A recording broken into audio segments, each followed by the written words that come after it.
On April 15, 1912, the RMS Titanic slipped beneath the icy waters of the North Atlantic, taking 1,217 souls with it.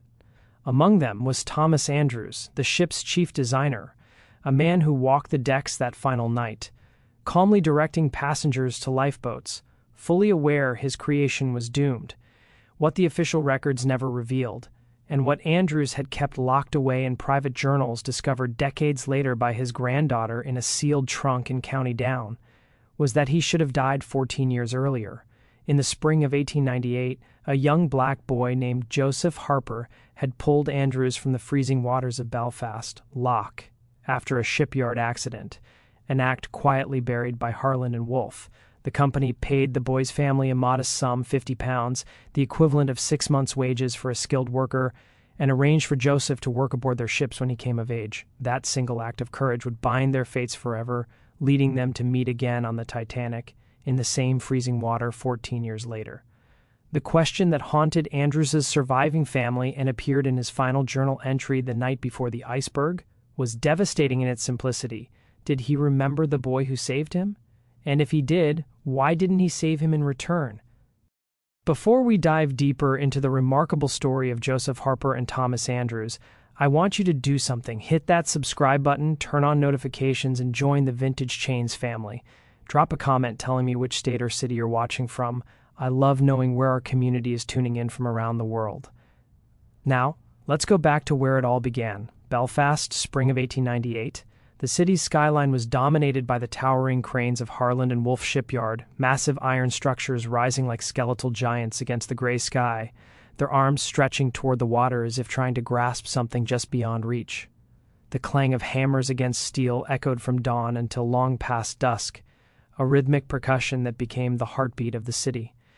This was the heart of the British Empire's shipbuilding industry, where vessels of unprecedented size and ambition were forged, fortunes were made, and lives were risked daily. Among the hundreds of workers passing through those gates each morning was Thomas Andrews, a 24-year-old naval architect, nephew of Lord Peary, the shipyard's chairman, and one day the courage of a boy who couldn't swim would change his life forever. Andrews had privilege in his blood. His family owned land in County Down. His uncle controlled one of the most powerful shipbuilding companies in the world. His name opened doors that remained closed to ordinary men, but he'd earned respect through his hands and his mind. He knew every rivet, every plate, every measurement of the ships he helped design. He could look at a blueprint and see not just lines on paper, but the living vessel it would become, could predict how it would move through water, how it would handle in storms, where its weaknesses lay. The other architects worked from offices surrounded by books and instruments, their hands soft and clean. Andrews worked in the yards. He climbed into the half-built hulls, ran his fingers along the welds, asked questions of the riveters and plurs. He had a notebook he carried everywhere, bound in brown leather, filled with sketches and calculations in his precise handwriting. Some of the older workers muttered that he was too familiar, that a man of his station shouldn't be getting his hands dirty, that he was setting a bad example. But the younger ones, the ambitious ones, they watched him and learned. They saw that he cared about the ships not as investments or prestige projects, but as living things that would carry human lives across dangerous waters. Belfast in those years was a city of stark contrasts, a place where wealth and poverty lived side by side, separated by invisible but impenetrable walls. The wealthy shipyard owners lived in grand Victorian homes in the hills overlooking the city, houses with multiple stories, and manicured gardens where servants moved silently through carpeted halls, and dinner was served on china that cost more than a worker's annual wage. The workers, Irish-Scottish, and a small but growing population of black sailors and dock workers, crowded into narrow brick houses near the waterfront, buildings that had been constructed quickly and cheaply to house the influx of labor the shipyards demanded. The air tasted of coal smoke and salt, and on certain days when the wind blew from the east, you could smell the rendering plants that processed whale oil for the lamps that still lit most of the city's streets. A thick, cloying odor that settled in your clothes and hair and never quite washed out. The streets near the waterfront were a maze of narrow alleys and courtyards, where laundry hung on lines stretched between buildings and children played in the mud. The pubs were always full, men drinking away their wages and their fears, singing songs from the old country, fighting over politics and religion and things that didn't matter. The churches were full, too, on Sundays. Protestant and Catholic congregations eyeing each other with suspicion across the divide, each convinced of their righteousness, each certain that the other was damned. Joseph Harper was 11 years old that spring, small for his age, but wiry and quick, with dark eyes that missed nothing and hands that were always busy. His father, Samuel Harper, had come to Belfast 5 years earlier from Liverpool following work as a coal trimmer on merchant vessels. Samuel had been born free in Philadelphia in 1855, the son of a man named Elijah Harper, who'd escaped slavery in Maryland through the Underground Railroad in 1847. Elijah had made it to Philadelphia with nothing but the clothes on his back and a determination to never be owned again. He'd worked on the docks, saved his money, married a free woman named Ruth, and raised his son to be proud and careful in equal measure. Samuel had inherited his father's work ethic and his mother's intelligence. He'd learned to read and write at a Quaker school in Philadelphia, had worked his way up from dock labor to skilled positions on ships. When his wife Mary died of consumption in 1893, leaving him alone with 6-year-old Joseph, Samuel had made a decision. America was changing, but not fast enough. The promise of equality was still just a promise. He'd heard that there was work in Liverpool, that the British ports were hiring, that a skilled man could make a decent living regardless of the color of his skin. It wasn't entirely true, but it was true enough. He'd taken Joseph and crossed the Atlantic, working his passage as a coal trimmer, and settled in Liverpool. But Liverpool had its own problems. Too many workers, not enough jobs, wages that barely covered rent and food. When Samuel heard that Belfast was booming, that Harland and Wolff was hiring anyone who could work, he'd moved again. They'd arrived in Belfast in the winter of 1893 when Joseph was 6 years old and still grieving for his mother. Samuel had found work as a coal trimmer in the shipyard. Brutal labor that involved shoveling coal into the furnaces of ships being tested, working in heat that could kill a man, breathing air thick with coal dust that turned your lungs black. But it paid, and it was steady, and Samuel was grateful for it. They lived in a boarding house on Corporation Street run by a widow named Mrs. Donnelly, who'd lost her husband to a shipyard accident 3 years earlier. The house was narrow and dark with thin walls and floors that creaked with every step. Joseph and Samuel shared a small room on the second floor, barely large enough for 2 narrow beds and a trunk that held all their possessions. The window looked out onto the street where you could watch the workers streaming past in the early morning darkness, their faces gray with exhaustion, their lunch pails clanking against their legs. In winter, frost formed on the inside of the window, delicate patterns that Joseph would trace with his finger while his father slept. Joseph couldn't attend the regular schools. There were only 2 in Belfast that would accept a black child, and both were too far from Corporation Street for a boy who needed to work. One was run by Quakers in the north of the city, a 2-hour walk each way, and the other was a charity school near the docks that only operated 3 days a week. Samuel had tried to enroll Joseph in the Quaker school, but the walk was too long and too dangerous. The streets of Belfast were not kind to a black child walking alone. There were gangs of boys who would throw stones, men who would spit a ND curse, women who would pull their children away as if Joseph carried some contagion. Instead, Joseph spent his days running errands for the shipyard workers, fetching tools, carrying messages, selling newspapers at the gates during shift changes. He was good at it, quick and clever, able to slip through crowds and remember complicated instructions. He made enough coins to contribute to the rent and buy his own food, which made him proud. He knew the rhythms of the yard like he knew his own heartbeat. He knew which foremen were kind and which would cuff you for looking at them wrong. He knew where the dangerous work was happening and where a boy could slip through to watch the massive ships taking shape, their hulls rising like iron mountains from the slipways. He knew that the riveters worked in teams of 4, a heater, a catcher, a holder-on, and a riveter, and that they could drive 200 rivets in a day if the work went well. He knew that the plurs measured everything twice, because a mistake could mean death when the ship went to sea. He knew that the painters mixed their own colors, and that the smell of the paint could make you sick if you breathed it too long. He knew that accidents happened every week. Men falling from scaffolding, being crushed by falling plates, burned by molten metal, drowned when boats capsized during testing. Thomas Andrews was different from most of the managers, and even the workers noticed it. He didn't just review plans from an office. He climbed into the half-built hulls, ran his hands along the welds, asked questions of the riveters and plurs. He would spend hours watching a team work, taking notes, asking why they did things a certain way, listening to their answers with genuine interest. He treated them like colleagues, not servants. He remembered their names. When a riveter named O'Brien fell from a scaffold and broke his leg, Andrews visited him at home, brought money for his family, made sure he had a job waiting when he recovered. Some of the older workers muttered that he was too familiar, that a man of his station shouldn't be getting his hands dirty. But the younger ones, the ambitious ones, they watched him and learned. They saw that he cared about the ships not as investments or prestige projects, but as vessels that would carry human lives across dangerous waters. They saw that he argued with the accountants who wanted to cut costs, that he insisted on quality even when it meant delays and expense. They saw that he had nightmares about ships sinking, about design flaws that could kill hundreds of people. Joseph had seen Andrews many times, though they'd never spoken.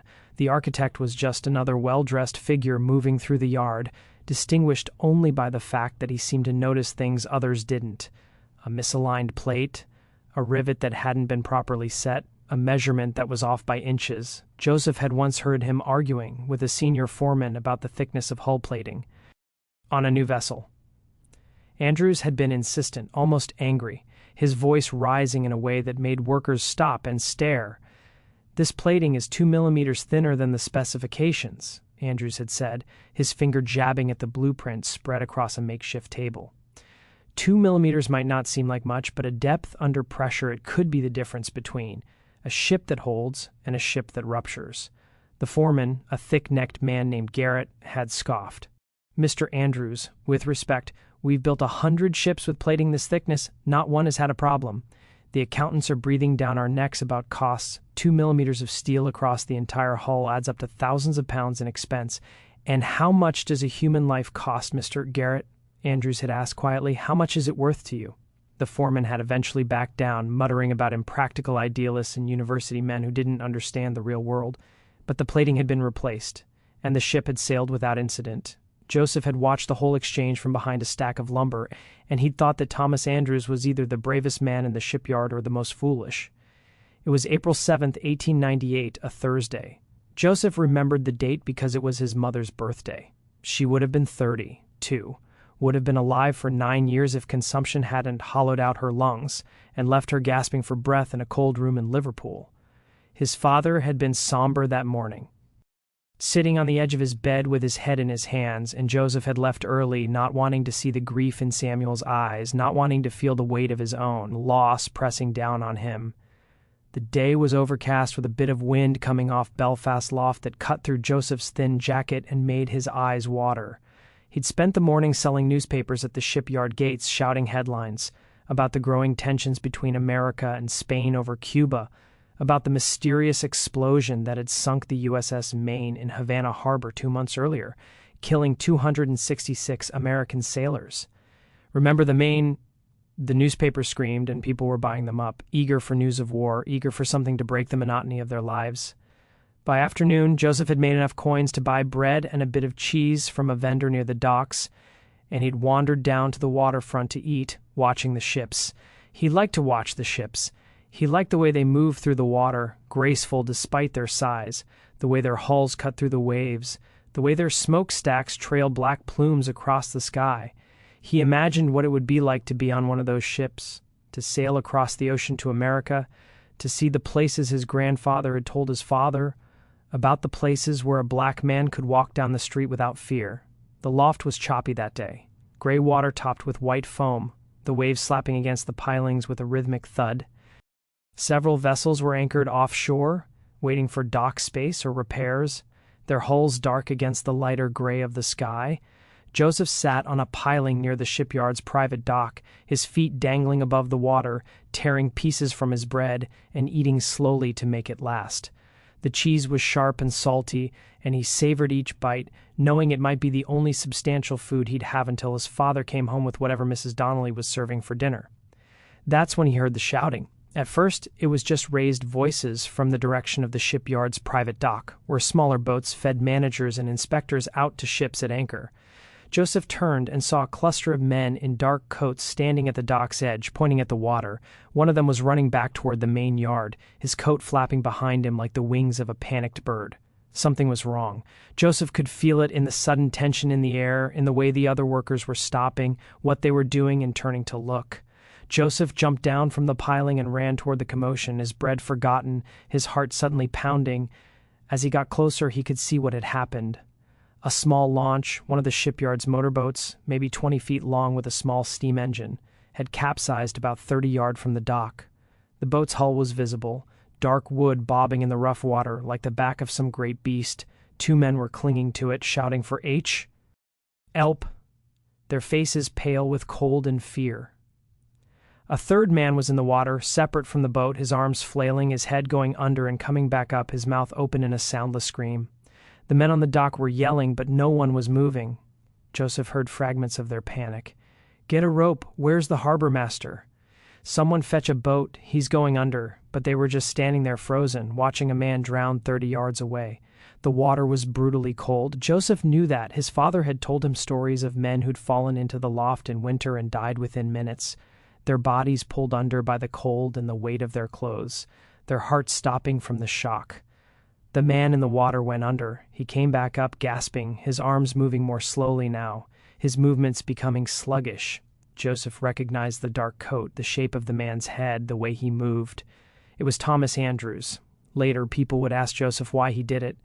An 11-year-old boy, barely 5 trillions tall and weighing maybe 70 lb, jumping into water that had killed grown men. He never had a good answer. He couldn't explain the impulse that seized him, the certainty that he had to act, that if he didn't act, someone would die. He remembered dropping his remaining bread, remembered kicking off his boots. They were too big for him. Hand-me-downs from a boy who'd outgrown them, and they would have dragged him down. He remembered the shock of the cold water closing over his head, so cold it felt like being stabbed with 1,000 knives. So cold his lungs seized and he couldn't breathe. He remembered thinking that his father would be angry, that this was foolish, that he was going to die. But he also remembered his mother's voice from years ago when she was still alive and still strong, reading to him from the Bible in their small room in Liverpool. "Greater love hath no man than this, that a man lay down his life for his friends," he'd asked her what it meant. And she'd said that sometimes you have to be willing to sacrifice yourself for others, even if they're not your friends, even if they're strangers, because that's what makes us human. The cold was worse than he'd imagined. It felt like knives in his chest, like his lungs were being crushed by an invisible hand, like his heart was going to stop. He couldn't breathe properly. Each gasp brought in more water than air, but he could see Andrews maybe 20 feet away, struggling to stay afloat, his coat billowing around him like dark wings. Joseph swam. He wasn't a strong swimmer. He'd learned in the calmer waters of the Mersey back in Liverpool, paddling in the shallows with other children while their mothers washed clothes on the banks. But he pushed forward, his arms cutting through the waves, his legs kicking frantically. Andrews went under again. Joseph dove, his eyes open in the murky water, and he saw the architect sinking, his coat billowing around him, his arms reaching up toward the surface, his face gray, endy slack. Joseph grabbed the coat, then Andrews' arm, and pulled. They broke the surface together. Andrews was coughing, choking on cedar, his face gray, his lips blue, his eyes were unfocused, rolling back in his head. "Hold on," Joseph gasped, his own voice sounding strange and distant. "Hold on to me." He got his arm around Andrews' chest under his arms and started pulling him back toward the dock. It felt impossible. Andrews was a grown man, easily 160 lb, and his clothes were soaked, adding another 20 or 30 lb. Joseph was just a boy, small and thin, and the cold was sapping his strength with every second. His muscles were screaming, the cold was making his fingers numb, he couldn't feel his legs anymore, but he kept swimming, kept pulling, kept moving because the alternative was letting go, and letting go meant death. The dock seemed impossibly far away. The men were still shouting, but now they were doing something. Throwing a rope, running for a boat. Joseph could see Mrs. Donnie's face in his mind, could see his father's face, could see his mother's grave in Liverpool. He thought about how stupid this was, how he was going to die saving a man who didn't even know his name, a man who would never have jumped in to save him. Hands reached down from the dock. Someone had thrown a rope, and it was floating nearby, a thick hemp rope that looked like salvation. Joseph grabbed it with his free hand, his fingers so numb he could barely feel it, and held on while the men above ed them in.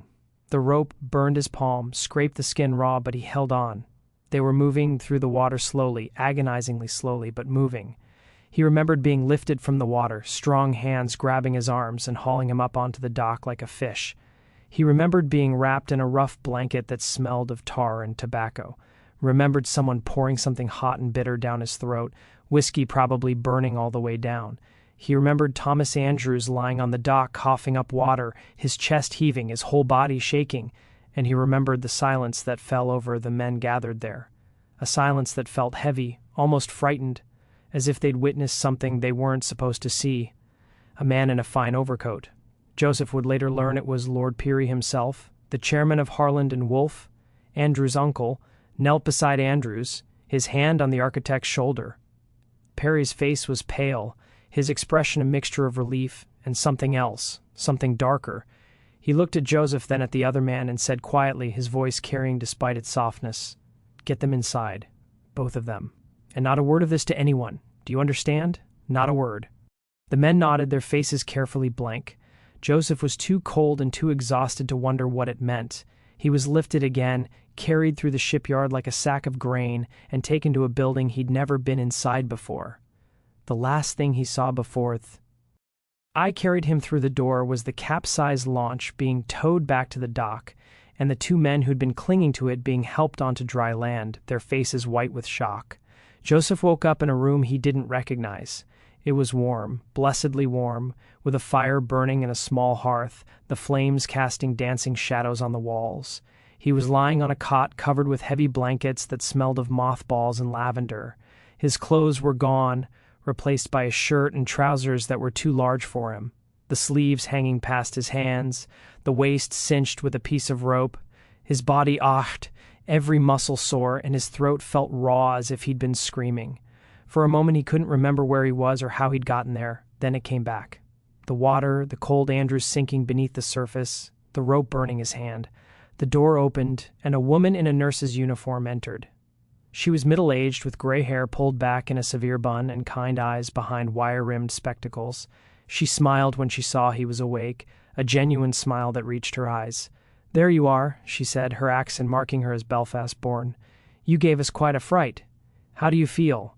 Where am I?"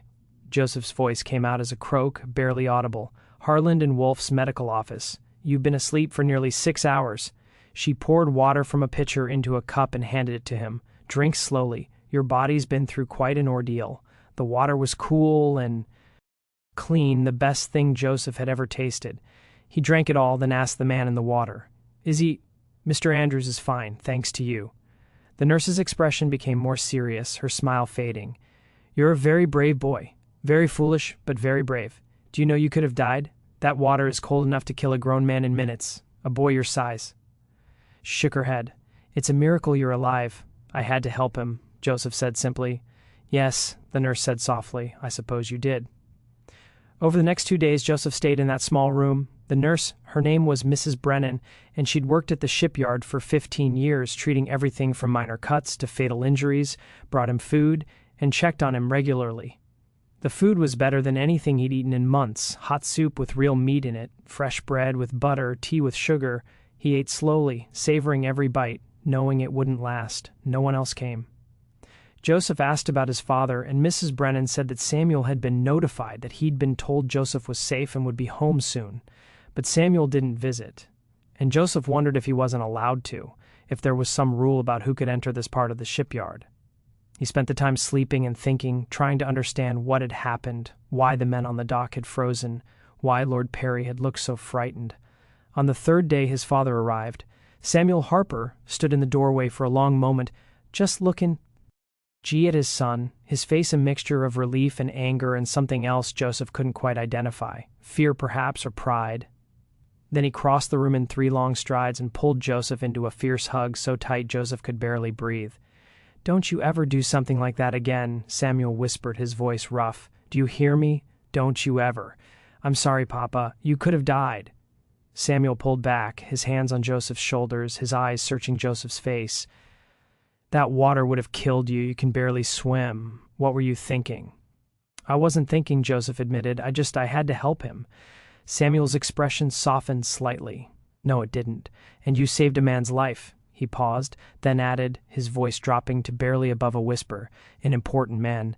They've been asking about you, asking what we need, what they can do for us."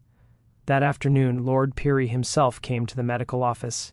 He was a tall man with a gray beard and sharp eyes that seemed to see everything, dressed in a suit that probably cost more than Samuel made in a year. He shook Joseph's hand formally as if Joseph were an adult, his grip firm and dry, and thanked him for his courage. Then he turned to Samuel, and his expression became businesslike. "Mr. Harper, your son did an extraordinary thing. He saved the life of one of our most valuable employees and my nephew. I want to ensure that his bravery is properly recognized." What followed was a conversation that Joseph I partially understood. Peary spoke of compensation, of opportunities, of gratitude. Samuel listened carefully, his face unreadable, asking occasional questions in a quiet voice. Finally, Peary made his offer, a sum of £50, more money than Samuel made in 6 months of brutal labor in the coal holds, and a position for Joseph aboard one of Harland and Wolff's ships when he came of age, training as a steward with the possibility of advancement. "It's a good life," Peary said, his voice smooth and persuasive. "Steady work, travel, a future better than the docks, better than what most boys like him can hope for." Samuel looked at his son, then back at Peary, and the other matter. Peary's expression hardened slightly, his eyes growing cold. "The incident has been recorded as an accident during routine maintenance. Mr. Andrews was inspecting a launch when it capsized due to mechanical failure. He was rescued by shipyard personnel. There will be no public mention of your son's involvement." "Why?" Joseph asked. The adults turned to look at him, surprised that he'd spoken. "Why can't people know?" Peary's smile was thin, not reaching his eyes. "Because, young man, it would raise questions we'd prefer not to answer. Questions about why a senior architect was on that boat without proper safety measures. Questions about the boat's maintenance, questions that could damage the company's reputation." He paused, choosing his words carefully, "and because it would draw attention to you and your father. Not all attention is welcome, especially for," he trailed off. But the implication was clear. Samuel's jaw tightened, a muscle jumping in his cheek, but he nodded. "We understand. Good." Peary stood brushing imaginary dust from his coat. "The money will be delivered to your home tomorrow.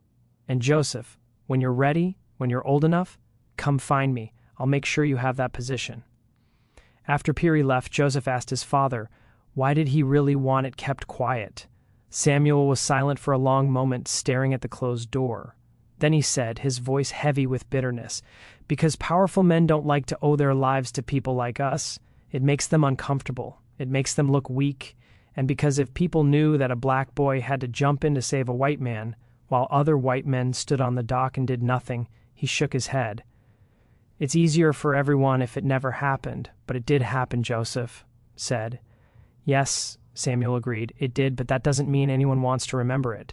But it had happened, and Thomas Andrews knew it." Joseph saw Andrews one more time before they left the shipyard.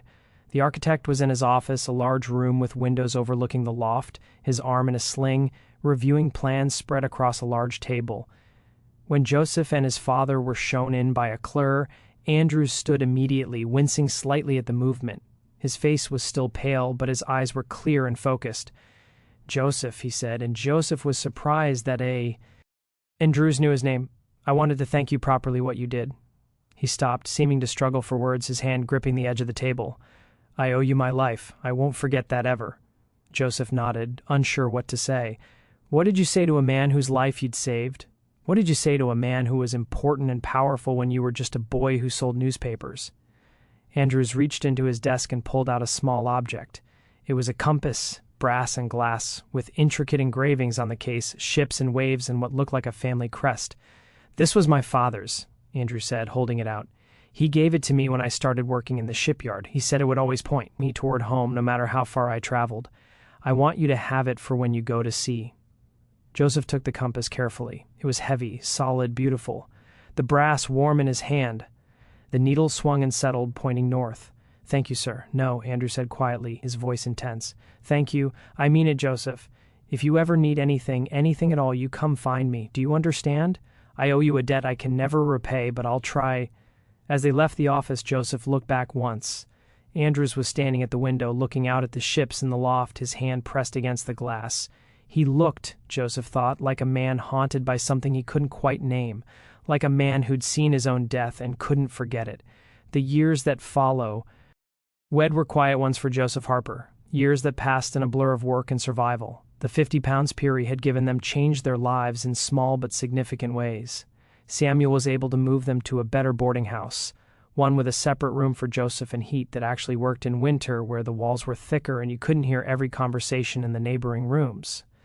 The new boarding house was run by a couple named Ali, and they were kinder than Mrs. Donnelly had been, less likely to raise the rent without warning or threaten eviction over minor infractions. Joseph continued his education at one of the charity schools that would accept him, a small building near the docks run by a retired teacher named Mr. Whitfield, who believed that every child deserved to learn, regardless of the color of their skin. Joseph was good with numbers, good with his hands, good at understanding how things worked. He learned to read with increasing skill, devouring every book Mr. Whitfield would lend him, adventure stories, histories, technical manuals about ships and engineering. He learned to write in a clear, precise hand. He learned geography and basic mathematics enough to navigate and calculate distances and angles, but he never forgot the water or the weight of Thomas Andrews sinking beneath the surface or the silence of the men on the dock. Sometimes late at night he would wake up gasping, convinced he was drowning, his lungs burning with phantom cold. He would lie in the darkness listening to his father's breathing in the next bed and wonder if Andrews had nightmares too. He kept the compass Andrews had given him in a small wooden box under his bed, wrapped in a piece of cloth to protect it from scratches. Sometimes late at night he would take it out and hold it, feeling the weight of it, watching the needle swing toward north. He wondered if Andrews thought about that day. He wondered if the architect had nightmares about the cold water closing over his head, about the moment when his strength gave out and he started to sink, about the certainty of death. In 1902, when Joseph was 15 years old and starting to think about his future, about the promise Lord Peary had made, Samuel died. It was sudden, a heart attack while working in the hold of a cargo ship being fitted out. One moment he was shoveling coal into a furnace, his body moving with the practiced rhythm of years of labor, and the next he was on the floor clutching his chest, his face gray. He was dead before they could get him to the surface, before anyone could fetch a doctor, before Joseph could be summoned from the docks where he was working.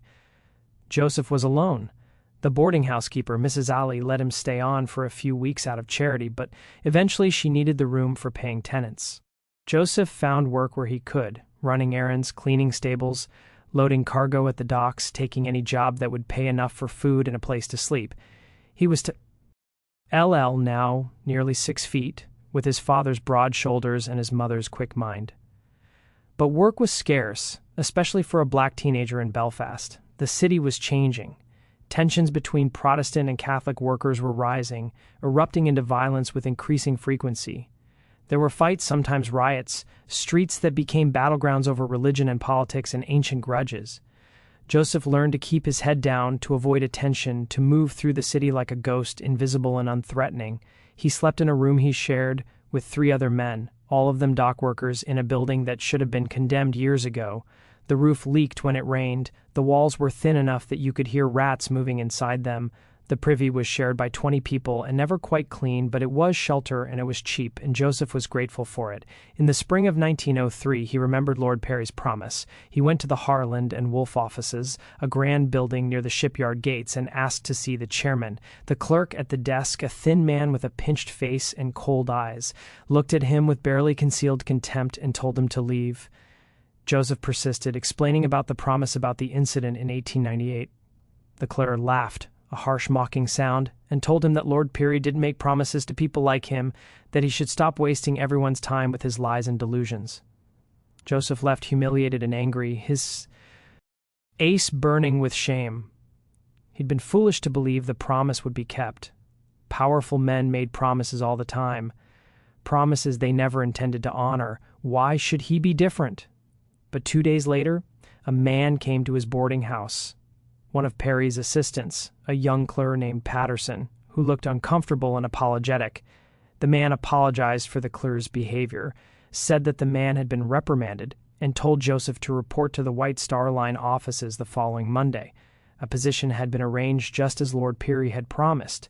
Joseph would be trained as a steward on the RMS Oceanic, one of White Star Line's premier vessels. That's how Joseph Harper became a steward on the RMS Oceanic, one of White Star Line's premier vessels. He was 16 years old, tall and strong with his father's work ethic and his mother's intelligence. The work was hard, long hours, demanding passengers, cramped quarters below deck where the crew slept in bunks stacked 3 high, but it was steady and it paid better than anything he could have found on land. Joseph learned quickly. He learned how to serve meals without being noticed, how to anticipate what passengers needed before they asked, how to navigate the complex hierarchy of ship life, where everyone had a rank and a place.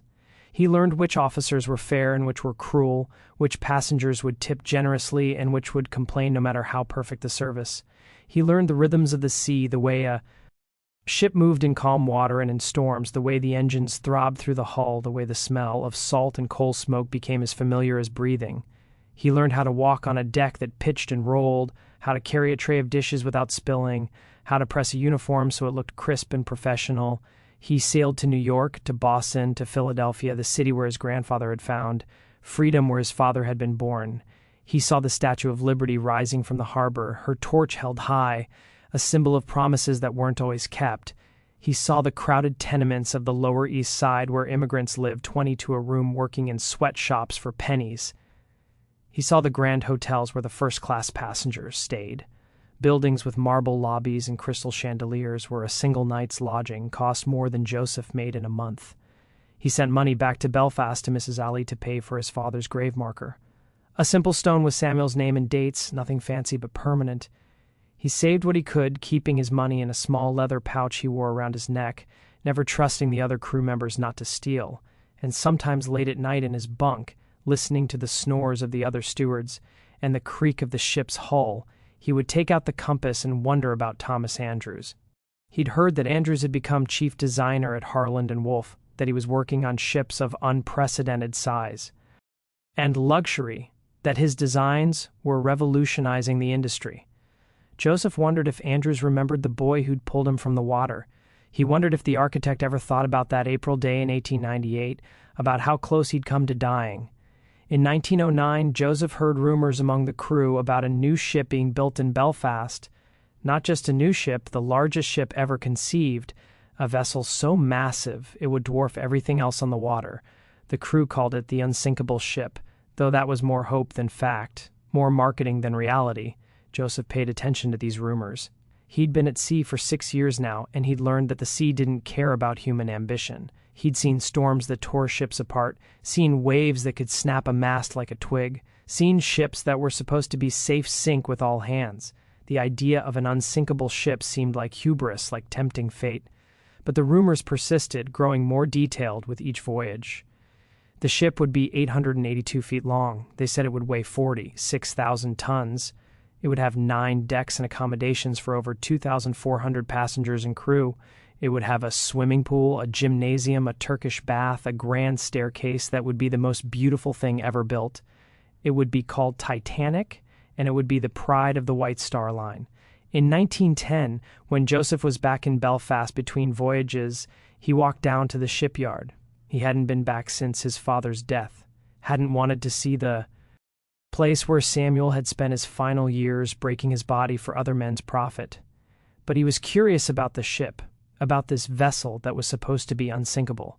The ship was there, rising from the slipway like a steel mountain, like something from a dream or a nightmare. It was massive, larger than anything Joseph had ever seen, larger than he'd thought possible. The hull stretched for what seemed like miles, a wall of steel plates riveted together, rising 8 stories above the ground. Thousands of workers swarmed over it like ants, riveting, welding, building, their hammers, creating a cacophony that could be heard across the city. Massive cranes lifted steel plates into place, each plate weighing tons. Scaffolding covered the hull like a spider's web. Joseph stood at the fence and watched, feeling something he couldn't quite name, or perhaps at the sheer audacity of it, or dread, a cold certainty that something this ambitious, this arrogant, was doomed. He thought about the Greek myths Mr. Whitfield had taught him, about Icarus flying too close to the sun, about the Tower of Babel reaching toward heaven. He thought about hubris and nemesis, about how the gods punish those who reach too high. He asked one of the workers what the ship was called. Titanic, the man said, not looking away from the hull, his voice filled with pride. She's going to be the pride of the White Star Line, biggest, fastest, most luxurious ship ever built. They say she's unsinkable. Who's designing her? Thomas Andrews, Lord Perry's nephew, best naval architect in the world. They say he's been working on her for 3 years, obsessing over every detail. They say he barely sleeps, that he's at the yard from dawn to midnight, checking every rivet, every weld, every measurement. Joseph felt something cold settle in his chest. He looked up at the massive ship, at the thousands of rivets holding it together, at the sheer audacity of it. And he thought about Andrews, about the man who'd almost drowned in Belfast Lough, about the promise of safety that this ship represented. He wondered if Andrews remembered what the water felt like, if he remembered the cold and the darkness and the certainty of death. He wondered if that memory haunted his designs, if every ship he built was an attempt to cheat death, to create something that could withstand anything the sea could throw at it. In early 1912, Joseph received word that he'd been selected for the crew of the Titanic's maiden voyage. It was considered an honor. Only the best stewards were chosen for such a prestigious assignment, men with years of experience and spotless records. The ship would sail from Southampton to New York in April, carrying some of the wealthiest people in the world, millionaires, aristocrats, celebrities.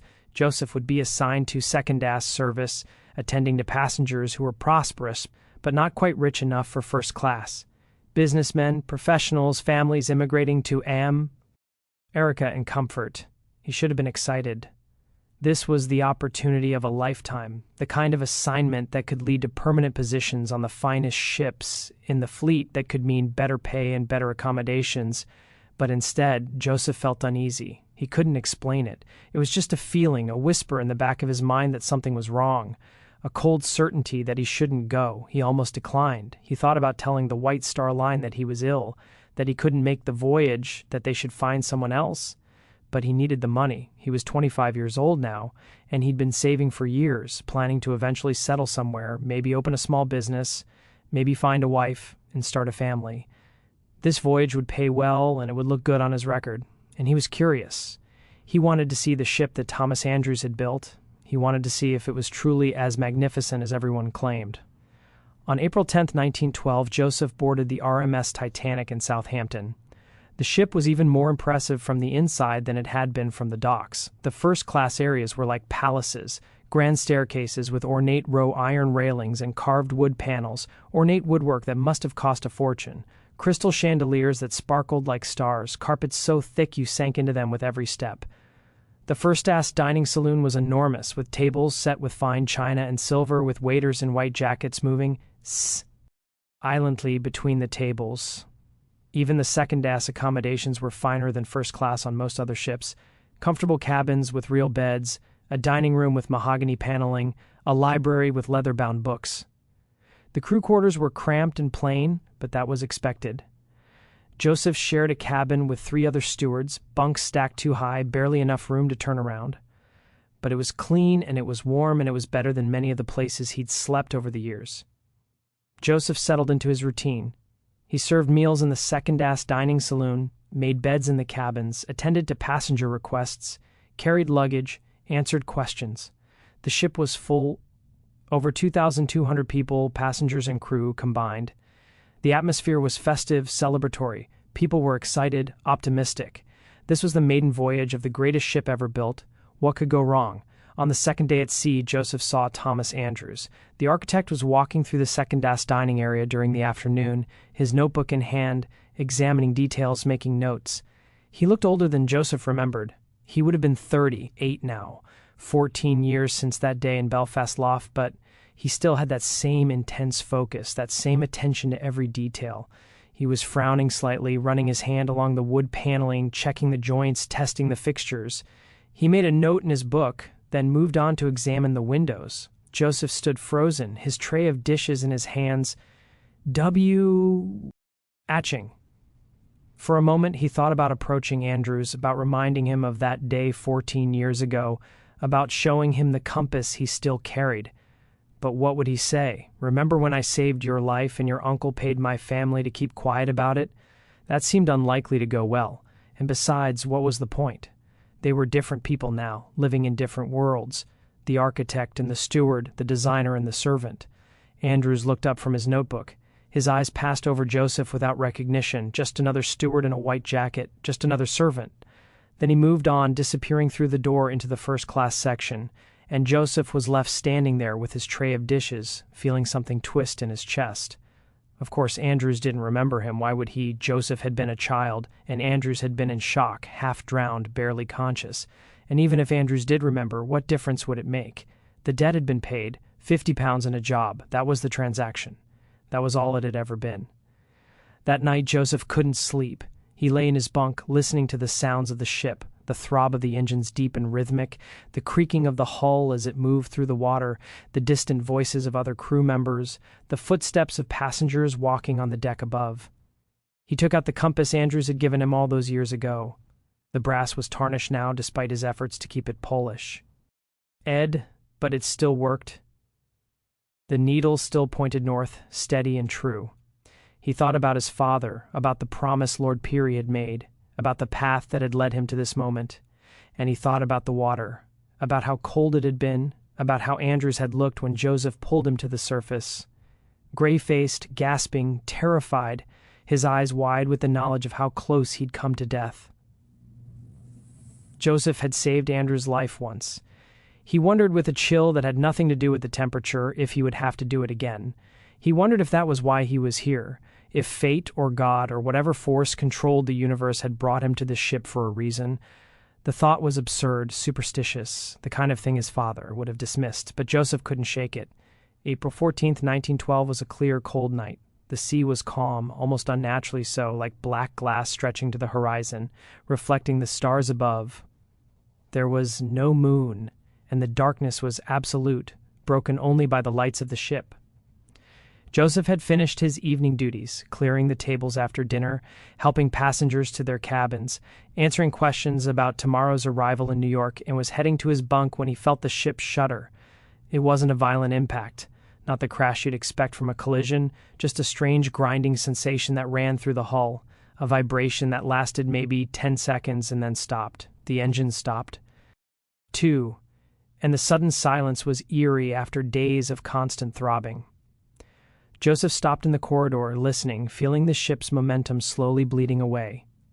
At first, no one seemed particularly concerned. Ships stopped for various reasons: mechanical checks, navigation adjustments, avoiding other vessels.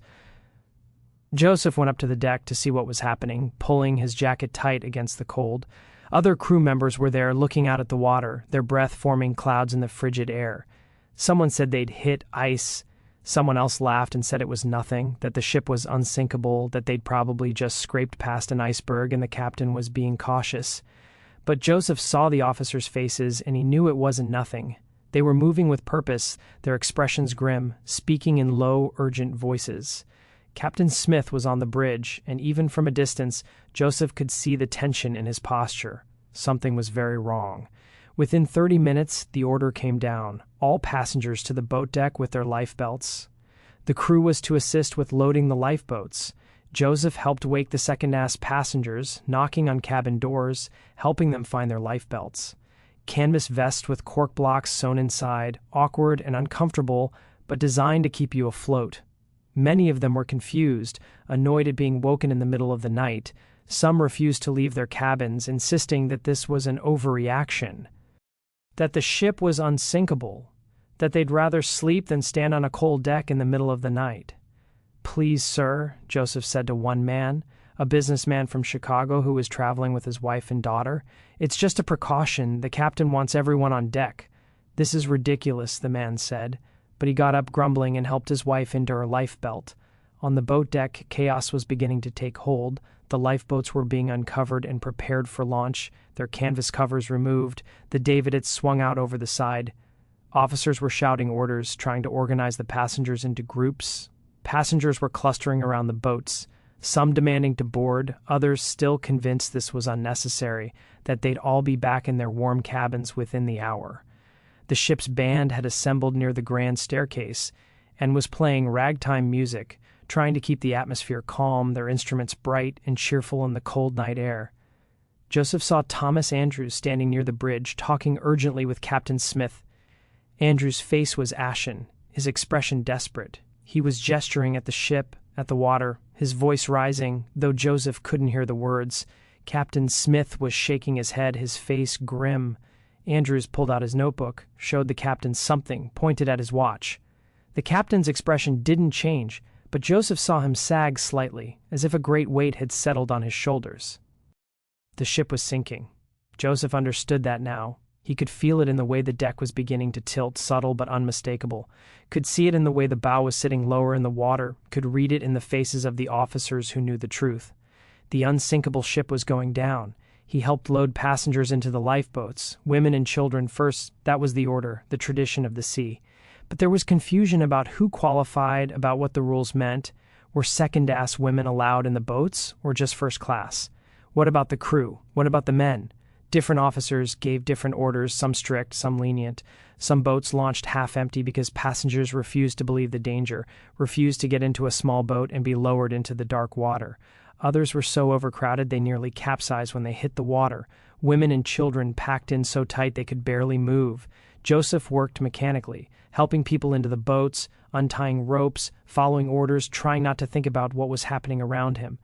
The night was filled with sounds, crying children, shouting men, the groan of the ship's structure as it bent under the strain, the splash of lifeboats hitting the water. The water was rising up the deck now, inch by inch, flooding through the lower decks, filling the cargo holds and the engine rooms.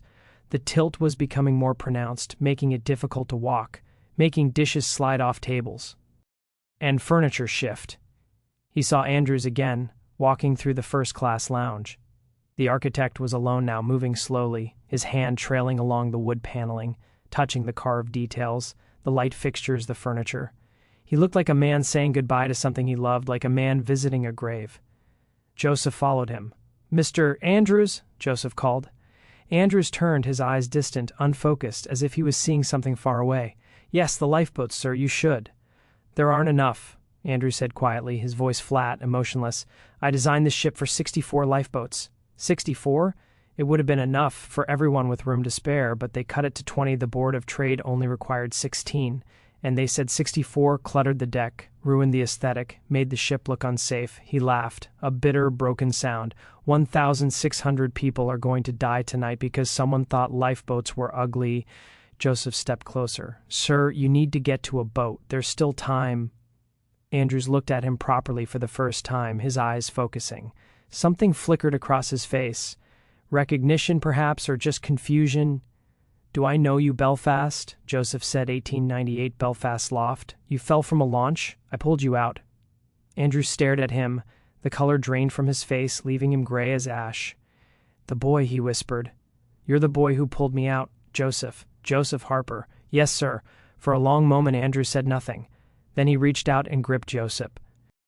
H's shoulder, his hand shaking. "You saved my life." "Yes, sir. And now we're both going to die on a ship I built." Andrew's voice broke, tears streaming down his face. I'm so sorry. This is my fault. All of this. I should have fought harder for the lifeboats. I should have insisted on more safety measures. I should have the ship lurched, a violent movement that sent them both stumbling. Somewhere below, something gave way with a sound like thunder. Like the world breaking apart, the lights flickered, went out, came back on dimmer than before. Andrew steadied himself against the wall, then looked at Joseph with sudden intensity. "Go," he said. "Get to a lifeboat. Your crew, they'll let you on if there's room. Go now. What about you?" "I'm staying." Andrew's voice was firm, final. "This is my ship, my responsibility, my failure. But you have a chance. Take it, please. You saved my life once. Let me save yours now. Go." Joseph wanted to argue, wanted to insist that Andrews come with him, that there was still time, that they could both survive. But he could see in the architect's eyes that there was no point. Andrews had made his decision. He was going to go down with his creation, was going to pay for his failure with his life. "The compass," Joseph said, pulling it from his pocket.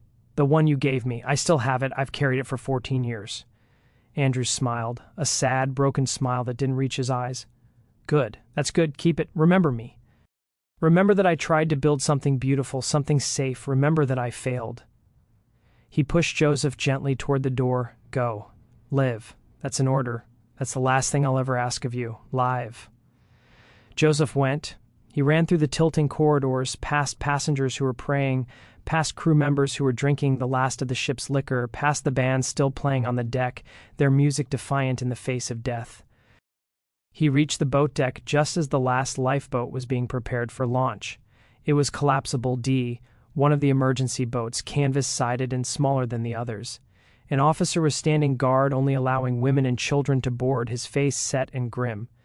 "Please," Joseph said, his breath coming in gasps.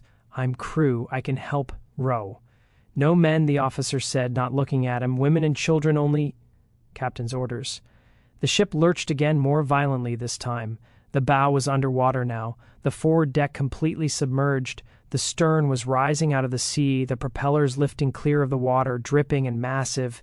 People were screaming, running, jumping. Some were climbing over the railings, preparing to jump into the water. The band had stopped playing. The lights were flickering, dimming, the generators failing as the water reached them. Joseph looked back at the ship, at the lights still burning in some of the windows, at the hundreds of people still on board, at the massive structure that was breaking apart, its back snapping under the strain. He thought about his father, about his mother, about the life he'd lived, about the choices that had brought him to this moment. He thought about Thomas Andrews, standing alone in the first-class lounge, waiting for the end, accepting his fate. The officer wasn't looking, distracted by a woman who was trying to bring her dog into the lifeboat. Joseph climbed over the railing and lowered himself down the side of the ship, hanging by his hands from the deck above the lifeboat. Below him, the water was black and infinite, impossibly far away. He could see chunks of ice floating past, white against the darkness like pieces of a shattered moon. He let go. The cold was exactly as he remembered, exactly as it had been 14 years ago in Belfast Loft. It drove the air from his lungs, seized his muscles, sent shocks of pain through every nerve. Joseph surfaced, gasping, and immediately started swimming away from the ship. He'd heard stories of ships creating suction when they sank, pulling everything nearby down with them. He didn't know if it was true, but he wasn't going to take the chance. He swam with all his strength, his arms cutting through the water, his legs kicking frantically, putting as much distance as possible between himself and the dying ship. Around him, the water was full of people, hundreds of them, all screaming, all dying, their voices creating a sound like nothing Joseph had ever heard. A chorus of agony and terror that seemed to come from everywhere at once. The cold killed quickly. Joseph knew that from Belfast, from his father's stories. 10 minutes, maybe 15, and hypothermia would shut down their bodies, would stop their hearts, would pull them under. He kept swimming, kept moving, knowing that if he stopped, he would die. That movement was the only thing keeping him alive. The Titanic's stern rose, higher and higher, lifting out of the water at an impossible angle. The propellers fully exposed now, massive bronze blades gleaming in the starlight. The lights went out, plunging everything into darkness. In that darkness, Joseph heard the sound of the ship breaking apart, a deep grinding roar that seemed to come from the earth itself, the sound of steel tearing, of rivets popping, of a structure that had been built to last forever being destroyed in seconds. Then the stern slipped beneath the surface, and the greatest ship ever built was gone, leaving only wreckage and the dying. Joseph floated in the darkness, surrounded by the screaming. The cold was taking him too. He could feel it. He couldn't feel his legs anymore, couldn't feel his hands. His arms were moving more slowly, his kicks becoming weaker. He thought about letting go, about slipping under the water and letting it end. It would be easy. It would be peaceful. He was so tired, so cold. He'd done his best. He'd lived a good life. He'd saved a man's life once. That was something. That was enough. But then he heard the sound of oars, the splash of wood cutting through water. A lifeboat was moving through the wreckage, picking up survivors. Joseph called out, his voice barely a whisper, barely audible over the screaming. The boat came closer. Hands reached down and pulled him from the water. Strong hands that grabbed his arms and hauled him over the gunwale like a fish. He collapsed in the bottom of the boat, shocky, and uncontrollably unable to speak. He was one of the lucky ones. Out of the 1.17 people who died that night, only 710 survived. Joseph Harper was one of them. Thomas Andrews was not. The RMS Carpathia picked up the survivors the next morning, arriving just after dawn, her crew working frantically to bring the lifeboats alongside and help the survivors aboard. Joseph was wrapped in blankets, given hot coffee that burned his throat, treated for hypothermia by doctors who moved through the survivors with grim efficiency. He survived, but part of him stayed in that water, in that darkness, with the hundreds of people who didn't make it, with Thomas Andrews, who'd chosen to go down with his ship. In the weeks and months that followed, the the inquiries began. Both the American and British governments held hearings trying to determine what had gone wrong, who was responsible, how such a disaster could have happened. Joseph testified at the British inquiry, standing before a panel of officials and telling them what he'd seen. He told them about the shortage of lifeboats, about the confusion on the deck, about the officers who wouldn't let men into the boats even when there was room. He told them about Thomas Andrews, about the architect's last words, about his guilt and his sorrow, about how he'd known the ship was doomed and had accepted his fate. But he didn't tell them about Belfast Low. He didn't tell them about the boy who'd saved Andrew's life 14 years earlier, about the debt the T had never been repaid, about the promise that had brought him to the Titanic. That story stayed locked inside him, a secret he carried alone. The newspapers called him a hero, one of the brave crew members who'd helped passengers into the lifeboats before saving himself. They didn't know that he jumped into the water because there was no other choice, that he'd survived by luck and stubbornness and the memory of cold water in Belfast. They didn't know about the compass he still carried, the compass Andrews had given him, the compass that had somehow survived the sinking, still pointing north, still working. Joseph Harper lived until 1964, 52 years after the Titanic sank. He never went to sea again. He settled in New York in a small apartment in Brooklyn and found work in a factory that made furniture. It was steady work, honest work, work that didn't require him to be on the water. He married a woman named Sarah, a teacher from Harlem, and they had 3 children, 2 daughters, and a son. He told his children about the Titanic, about the night the unsinkable ship went down, about the cold water and the screaming and the darkness. But he never told them about Thomas Andrews, about the man he'd saved and couldn't save again. He kept the compass in a drawer in his bedroom, wrapped in the same piece of cloth he'd used in Belfast. Sometimes late at night when he couldn't sleep, when the nightmares came and he woke up gasping and convinced he was drowning, he would take it out ND hold it, remembering. He would think about Andrews standing in the first-class lounge saying goodbye to his creation. He would think about the cold water, about the screaming, about the moment when he'd let go of the ship and fallen into darkness. His children asked him once why he kept the compass, what it meant to him. He told them it was a gift from a friend, someone he'd known a long time ago, someone who'd died. He didn't tell them about the debt, about the life saved and the life lost, about the question that haunted him for 52 years. Should he have tried harder to save Andrews? Should he have insisted that the architect come with him? Should he have dragged him to a lifeboat? Should he have refused to leave without him? The official records of the Titanic disaster list Joseph Harper as a second-class steward survivor, age 25. They list Thomas Andrews as chief designer, lost at sea, age 38. The records don't mention Belfast Low or the launch that capsized or the boy who jumped into the freezing water to save a drowning man. Those details were buried by Harland and Wolff, lost to history, forgotten by everyone except Joseph Harper and the Andrews family. But the truth has a way of surfacing, like bodies rising from deep water. In 1985, 73 years after the Titanic sank, Andrews' personal journals were finally released by his family. They'd been kept private for decades, locked in a trunk in the family home in County Down, considered too personal, too painful to share. But Drew's granddaughter, an elderly woman named Elizabeth, who'd never known her grandfather, decided it was time for the truth to be known. Among the journals was an entry dated April 13, 1912, the day before the Titanic hit the iceberg, the last full day of Andrew's life. In it, he wrote, "Saw the boy today. He's a man now, a steward on this ship. I recognized him immediately. Those same dark eyes, that same quick way of moving. He didn't approach me, and I didn't approach him, but I recognized him. The boy who saved my life in Belfast, Joseph Harper.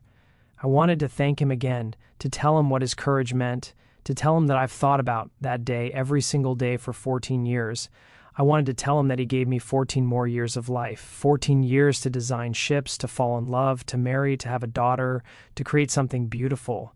I wanted to tell him that I owe him everything, but I couldn't find the words. Perhaps tomorrow, perhaps when we reach New York, I'll find him and tell him properly.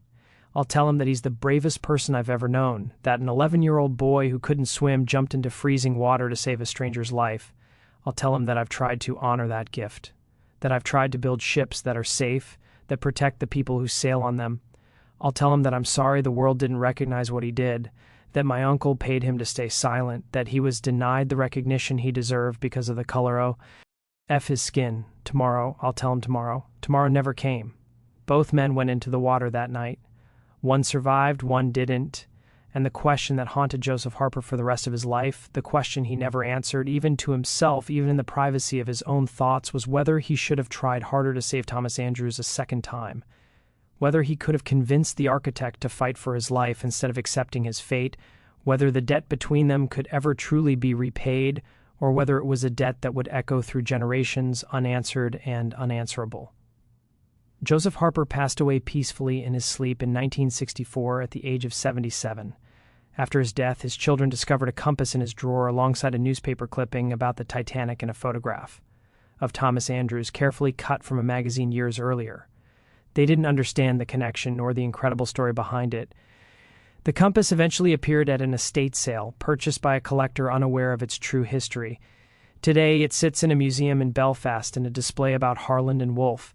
The placard claims it belonged to Thomas Andrews, that it was his father's compass, and that it was lost in the Titanic disaster. But the truth is far more remarkable.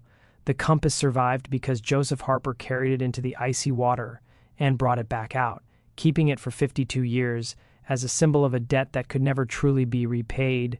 The S.E.A. holds its secrets, but sometimes, if you know where to look, if you dig through archives, journals, and family records, you can uncover the truth hidden beneath the surface. This is one of those stories, a story of courage and debt, of two lives forever bound by water and fate, of a boy who saved a man's life, and a man who could not save the boy in return.